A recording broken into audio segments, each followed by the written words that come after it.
ओम शांति। आज 26 दिसंबर 2023 की बाबा की साकार महावाक्य है।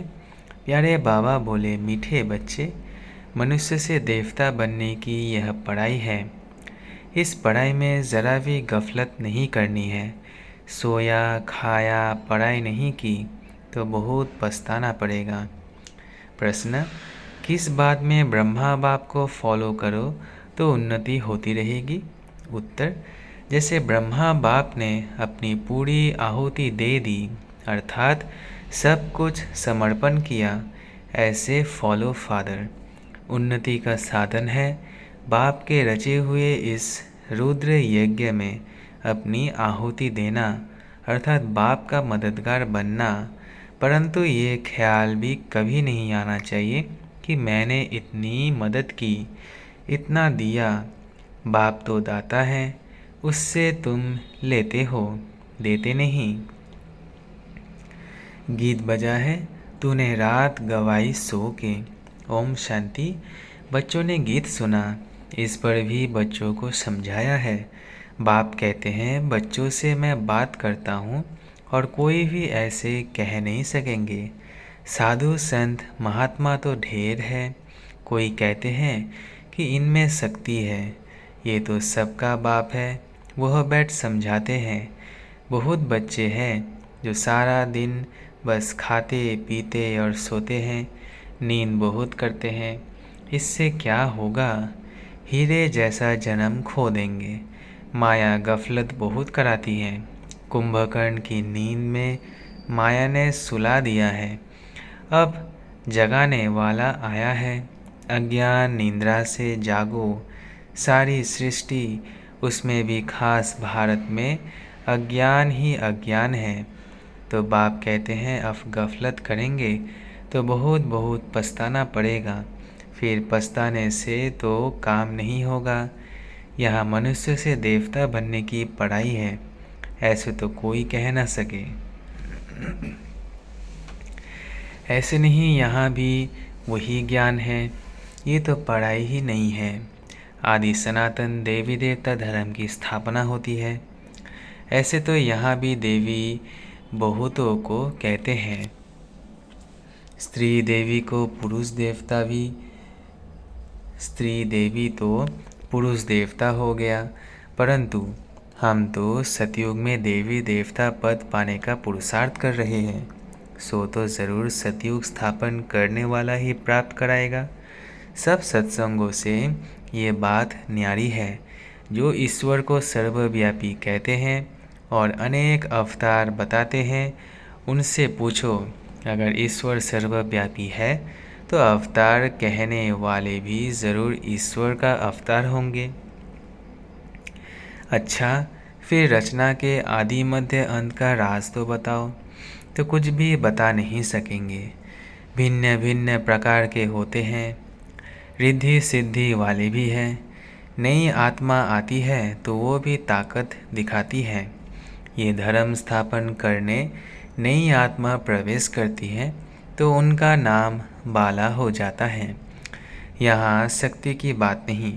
तुम कहेंगे, शिव बाबा हम आपसे स्वर्ग का वर्षा लेने के लिए आए हैं। इसको ही ईश्वरीय जन्मसिद्ध अधिकार कहा जाता है। तुम ईश्वरीय औलाद हो।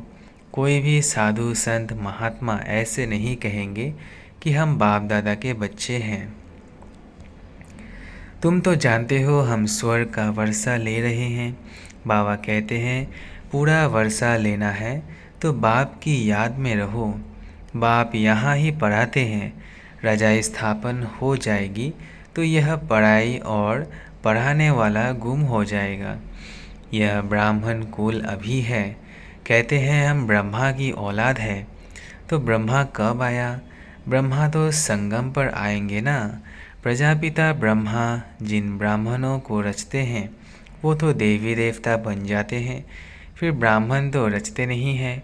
हम फिर देवता कुल में चले जाएंगे। फिर कर्म कांड के लिए जो पुजारी ब्राह्मण है वह कोई ऋषि मुनि आदि ने शुरू किए होंगे। द्वापर में जब शिव आदि के मंदिर बनाकर पूजा शुरू करते हैं तो जो पूज्य देवी देवता थे वो पुजारी बन जाते हैं। उस समय मंदिरों में ब्राह्मण चाहिए, तो उसी समय ब्राह्मण भी शुरू हुए होंगे।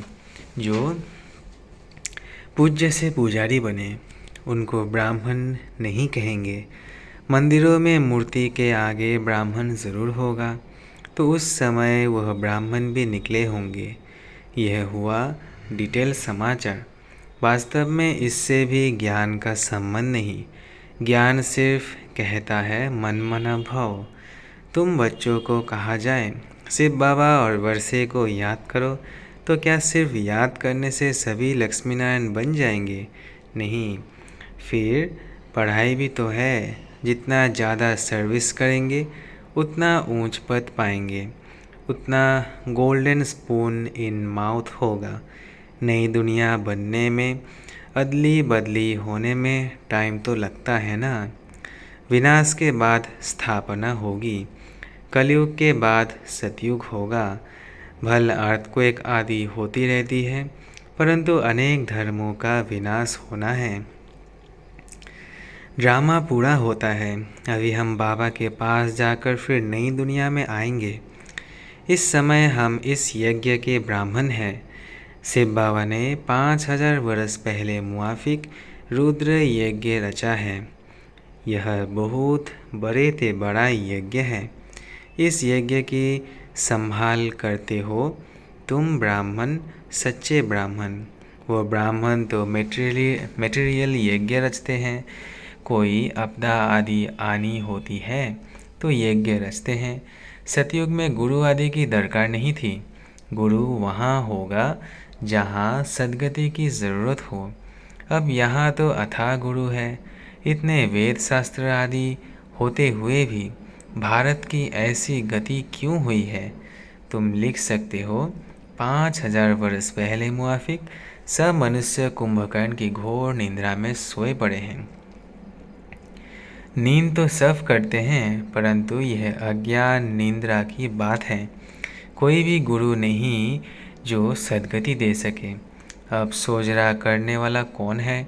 तुम बच्चों को समझाया है परमपिता परमात्मा के बिना सोजरा हो नहीं सकता। अभी तो अथाह गुरु है, फिर भी अंधियारा रात दुख क्यों? सतयुग में तो अथाह सुख था। अब जब भगवान की श्रीमत मिले तब सुख हो। ब्राह्मण ने ही भारत को पतित दुखी किया है। रावण ने ही भारत को पतित दुखी किया है। बाप कहते हैं इस काम महाशत्रु को जीतो, पवित्रता की प्रतिज्ञा करो, तब नई दुनिया की मालिक बनेंगे। गुरु लोग कभी ऐसे नहीं कहेंगे कि पवित्र बनो। अभी तुम घोर सोंजरे में आए हो, तो तुम जाकर पूछो भारत जो इतना सुखी था अब इतना दुखी क्यों है? तुम बच्चे जानते हो हम सो देवता बनते हैं। सन्यासी तो झट घर बार छोड़ निकल पड़ते हैं। उनके लिए कहते हैं सन्यासी पावन था। वो ऐसे नहीं कहेंगे कि हम पावन बनने के लिए पुरुषार्थ कर रहे हैं। तुम्हारी बात ही न्यारी है। ऐसे मत समझो कि सब सन्यासी पवित्र रहते हैं। बुद्धि योग मित्र संबंधियों में जाता रहता है जब तक अवस्था मजबूत हो।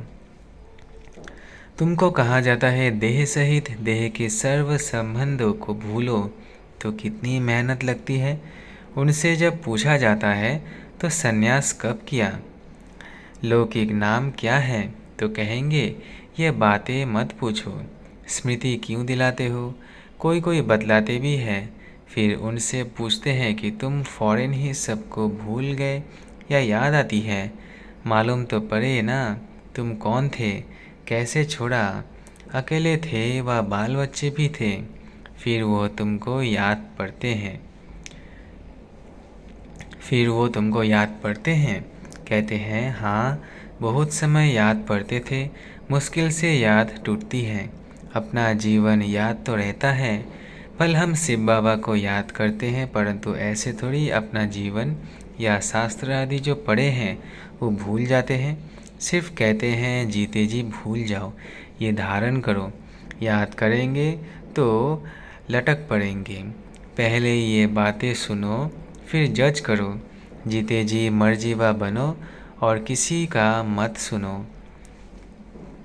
हम अपना सारा जीवन बता सकते हैं, हाँ ये जानते हैं कि अभी ये दुनिया ख़त्म होने वाली है। सेंटर्स वृद्धि को पाते रहेंगे। जो बाबा मम्मा कहते हैं वे ब्राह्मण बन जाते हैं। अब बाप कहते हैं, हे आत्माएं, आत्मा ही बोलती है। तुमसे पूछेंगे तुम कौन हो, तो झट कहेंगे मैं आत्मा पढ़ती हूँ। यह ज्ञान अब तुमको मिला है। तुम्हारी आत्मा इन ऑर्गन से पढ़ती है। आत्मा और शरीर दो है। अभी तुम जानते हो कि आत्मा ही शरीर लेती और छोड़ती है, संस्कार धारण करती है। हम आत्माएं सतयुग में पुण्य आत्माएं थे, अब पाप आत्माएं हैं। अब अंतिम जन्म है। परमात्मा में जो ज्ञान है वो अब हम आत्माओं को पढ़ा रहे हैं।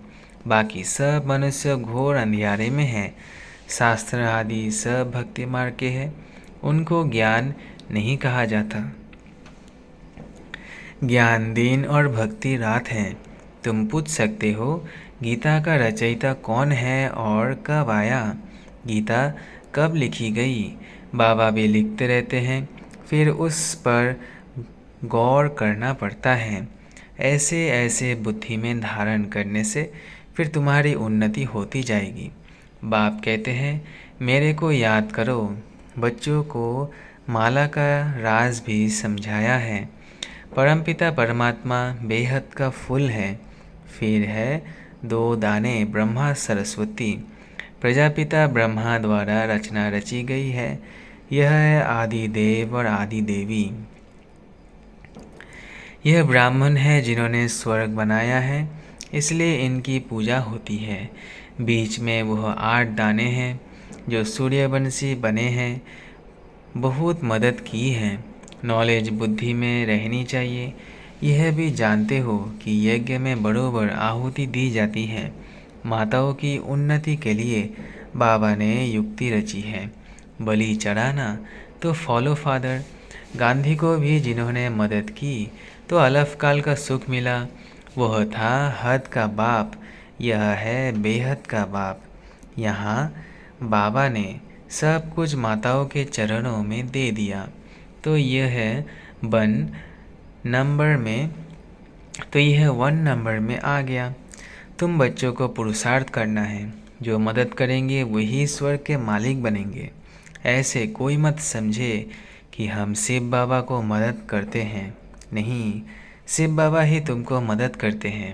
अरे वो तो दाता है, तुम अपने लिए करते हो। तुम याद में रहो तो विक्रम विनाश होंगे। स्वर्ग को याद करो तो स्वर्ग में चले जाएंगे। बाबा स्वयं कहते हैं मन मना भाव, नहीं तो बाकी ऊंच पद कैसे मिलेगा। हिसाब करना तुम्हारा काम है। कोई मत समझे कि मैं देता हूँ। यह शिव बाबा का यज्ञ है, चलता है, चलता ही रहेगा।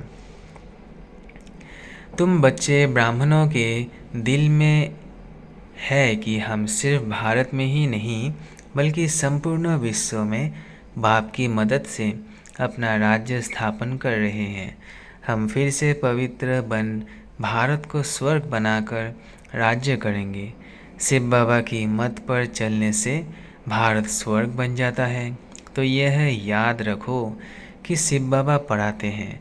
बाबा कहते हैं जब ब्राह्मण बनेंगे तभी देवता संप्रदाय में आएंगे। विकार में गिरने से एकदम सत्यानाश हो जाती है। आप ही अपने पर कृपा के बदले अकृपा करते हैं, फिर श्रापित हो जाते हैं। मैं वरदान देने आया हूँ, परंतु श्रीमत पर ना चलने से अपने को श्रापित कर देते हैं, पद भ्रष्ट करते हैं। अच्छा, मीठे मीठे सिकिलधे बच्चों प्रति माता पिता बाप दादा का याद प्यार और गुड मॉर्निंग। रूहानी बाप की रूहानी बच्चों को नमस्ते। हम रूहानी बच्चों की रूहानी माता पिता बाप दादा को याद प्यार, गुड मॉर्निंग और नमस्ते नमस्ते नमस्ते। शुक्रिया बाबा, शुक्रिया। धारणा के लिए मुख्य सार पहला, बुद्धि से सब कुछ भूलने के लिए जीते जी मरना है, एक बाप की सुनना है, अपनी उन्नति के लिए पूरा बलिहार जाना है। दूसरा पॉइंट है, श्रीमत पर चल, स्वयं पर कृपा करनी है, सच्चे ब्राह्मण बन यज्ञ की संभाल करनी है, पढ़ाई अच्छी रीति पढ़कर ऊंच पद लेना है। वरदान है, सेवा को बाप के आगे बुद्धि से अर्पण कर स्वयं निश्चिंत रहने वाले सफलता स्वरूप भव। सेवा को बाप के आगे बुद्धि से अर्पण कर स्वयं निश्चिंत रहने वाले सफलता स्वरूप भव। कोई किसी भी मुश्किल सेवा हो, लेकिन उस सेवा को बाप के आगे बुद्धि से अर्पण कर दो। मैंने किया, सफलता नहीं हुई, यह मैंपन नहीं लाओ। बाप की सेवा है, बाप अवश्य करेगा। बाप को आगे रखो तो सदा निश्चिंत रहेंगे और सफलता भी मिलेगी। कभी कमज़ोर संकल्प का बीज नहीं डालो। यह नहीं सोचो कि सेवा तो कर रहे हैं, लेकिन बाप की मदद तो मिलती नहीं, शायद मैं योग्य नहीं हूँ। यह भी व्यर्थ संकल्प है जो सफलता को दूर कर देते हैं। स्लोगन है, ब्राह्मण कुल के दीपक वही बन सकते जिनके स्मृति की ज्योति सदा जगी हुई है। ब्राह्मण कुल के दीपक वही बन सकते जिनके स्मृति के ज्योति सदा जगी हुई है। अच्छा, ओम शांति, ओम शांति, ओम शांति। शुक्रिया बाबा, शुक्रिया।